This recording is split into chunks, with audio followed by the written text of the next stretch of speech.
여러분 안녕하십니까? 8월 20일 금요일 투데이샷 주요 뉴스입니다. 코로나19 확진자가 이틀 연속 2,000명대를 기록하고 전파력이 더 강한 델타 바이러스까지 확산되자 정부가 사회적 거리 두기와 모임 제한을 2주 더 연장한다고 밝혔습니다. 또 수도권 등 4단계 지역은 식당과 카페의 영업시간을 현행 밤 10시에서 밤 9시까지로 1시간 단축하기로 했습니다. 다만 백신 접종 완료자에 대해서는 4단계 지역이라도 오후 6시 이후 4명까지 모임이 가능하도록 인센티브를 부여합니다. 구리 한강변 도시 개발 사업 추진을 위한 구리도시 기본계획 변경안은 관계법에서 규정하는 법적 절차를 이행하지 않았으므로 경기도는 즉각 심의를 중단해야 한다는 지적이 나왔습니다.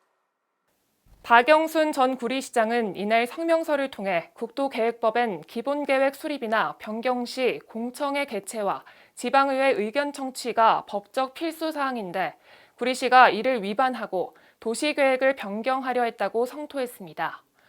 또 경기도는 위법 사실에도 불구하고 심의까지 진행했다며 이 같은 사실이 확인되면 경기도와 시 관계자는 법적 책임을 져야 할 것이라고 강조했습니다. 그는 당초 구리시가 요청한 한강 개발 사업의 45만 평 부지가 24만 평으로 축소된 사실이 구리시의회 도시공사 행정사무감사에서 밝혀졌다며 사기 공모 의혹에서도 자유롭지 못할 것이라고 주장했습니다. 구리시 관계자는 이에 대해 2035 구리도시기본계획 변경은 사업을 변경하는 것이 아니라 시 전체의 계획을 변경하는 것이라며 2019년 4월 공청회도 열었으며 시의회 의견 청취도 했다고 설명했습니다.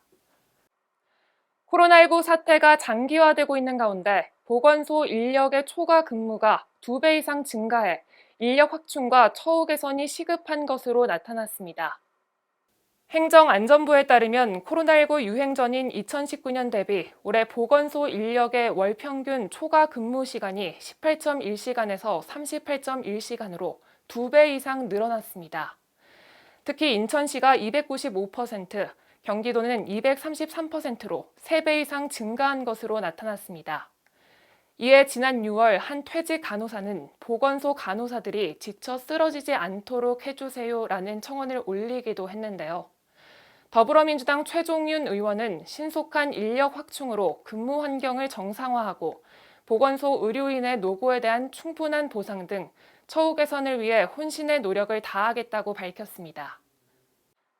인천소방본부가 백신 생산시설인 삼성바이오로직스의 화재 안전관리 실태를 점검했습니다. 이일 소방본부장은 삼성바이오로직스 관계자와 백신 생산시설의 주요 소방시설을 점검한 뒤 관계자와 간담회를 갖고 소방 안전관리에 대한 애로사항을 듣고 화재 예방에 대한 의견을 교류했습니다. 소방본부 관계자는 코로나19가 엄중한 상황에서 백신 생산 시설은 화재에 절대적으로 안전해야 할 것이라며 실태 조사를 통해 나타난 문제점들을 분석하고 그에 적합한 화재 예방 대책을 마련해 나갈 것이라고 밝혔습니다. 수도권 4단계 거리두기가 다음 달 5일까지 2주 더 연장됐다는 소식 전해드렸습니다. 어렵겠지만 코로나19 종식을 위해서는 모두의 힘이 필요하겠죠. 새롭게 적용된 방침 잘 확인하고 준수해 4차 대유행의 고비도 잘 극복해 나가야 할 것 같습니다.